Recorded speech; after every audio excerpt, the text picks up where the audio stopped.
फतुहा के जेठुली गांव में 3 लोगों की हत्या पर बिफरे पप्पू यादव। कहा माफिया उमेश यादव और उनके गुरुगानों ने वारदात को दिया अंजाम। माफिया उमेश यादव को प्राप्त है सत्ता का संरक्षण। फतुहा के जेठुली ग्राम में हुई गोलीबारी की घटना में अब तक 3 लोगों के मरने की सूचना है। इसकी जानकारी मिलते ही जन अधिकार पार्टी के नेता पप्पू यादव घटनास्थल पर पहुंचे और प्रदेश में फैल रहे अपराध पर गहरी चिंता व्यक्त की है। उन्होंने कहा कि प्रशासन के सामने गोलियां चलती रही और घर में आग लगा दिए गए, लेकिन पुलिस मूक दर्शक बनकर देखती रही। 5 लोगों को गोलियां लगी। अब तक 3 की मौत हो गई है। 2 अभी भी गंभीर हालत में अस्पताल में जीवन और मौत के बीच जूझ रहे हैं। उन्होंने कहा कि माफिया उमेश यादव और उनके सहयोगियों द्वारा सारेआम गोली चलाकर 3 लोगों को घायल और 2 लोगों को मौत के घाट उतारने की घटना घटी है। बिहार की हालत जम्मू कश्मीर से भी बदतर हो चली है।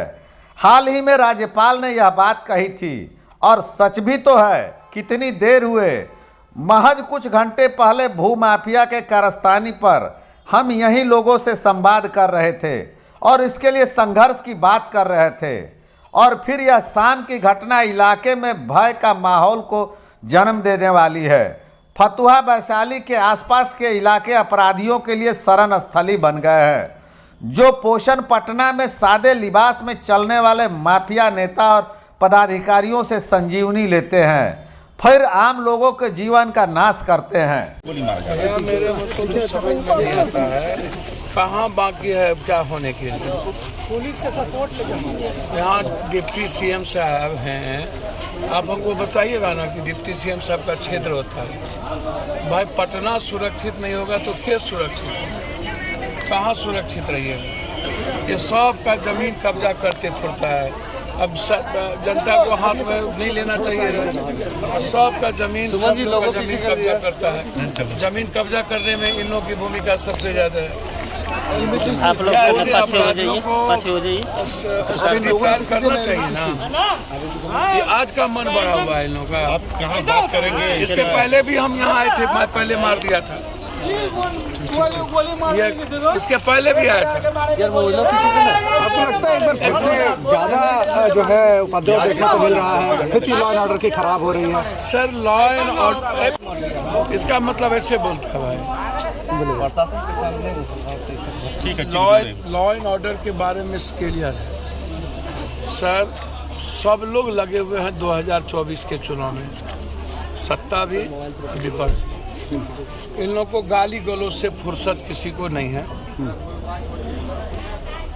सुधाकर सिंह हो या नेता हो या नेतागिरी हो, सब लोग राजनीतिक विरासत के लिए और 24-25 के लिए भाड़ में जाए पब्लिक, भाड़ में जाए बिहार और बिहारी। ये नेता लोग एक दूसरे को गाली गलौज करते रहेंगे। बेटी रोटी नारी खोखी की लड़ाई जो गांव में महिलाओं के बीच कभी होती थी, अब ये नेताओं के बीच हो रही है। नेताओं को कोई मतलब इस बिहार के किसी चीजों से नहीं है, ना विपक्ष को ना सत्ता पक्ष को। यहाँ आएंगे हैं विपक्ष, यहाँ उसका वोटर नहीं है, नहीं आएगा। अब देख लीजिए विपक्ष कहाँ जाती है।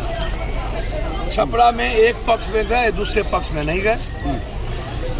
छपरा में एक पक्ष को 2-2 लाख रुपए आम दिए, दूसरे पक्ष के जब घर जला दिए तो वहाँ भी मदद की। विपक्ष कहाँ जाती है। कोई घटना में आप ये सिन्हा जी यहाँ क्यों नहीं गए। यहाँ जो अभी बेगूसराय में देह में सटा मुसहर जाति की उसको 2 गोली मार दिया, वहाँ क्यों नहीं गए। माझी जी अब किसका बेटा सीएम लड़ेगा। लॉ एंड ऑर्डर की स्थिति अब कमजोर हो गई है, सरकार कोई ध्यान नहीं दे रही है। लगातार बड़ी घटनाएं हो रही हैं, चाहे छपरा की बात कर लें, चाहे पटना की बात कर लें, चाहे आसपास के इलाकों की बात कर लें।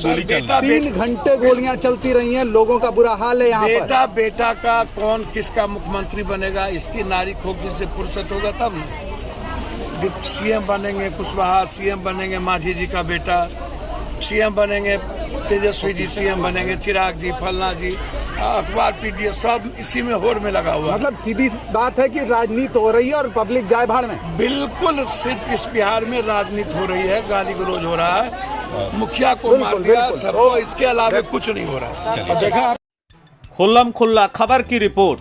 अगर आपने खुल्लम खुल्ला खबर के फेसबुक पेज को फॉलो नहीं किया है, लाइक नहीं किया है, यूट्यूब को सब्सक्राइब नहीं किया है और ट्विटर को फॉलो नहीं किया है, तो प्लीज़ फेसबुक पेज को फॉलो कर ले, लाइक कर ले, यूट्यूब को सब्सक्राइब कर ले और ट्विटर को फॉलो कर ले। धन्यवाद।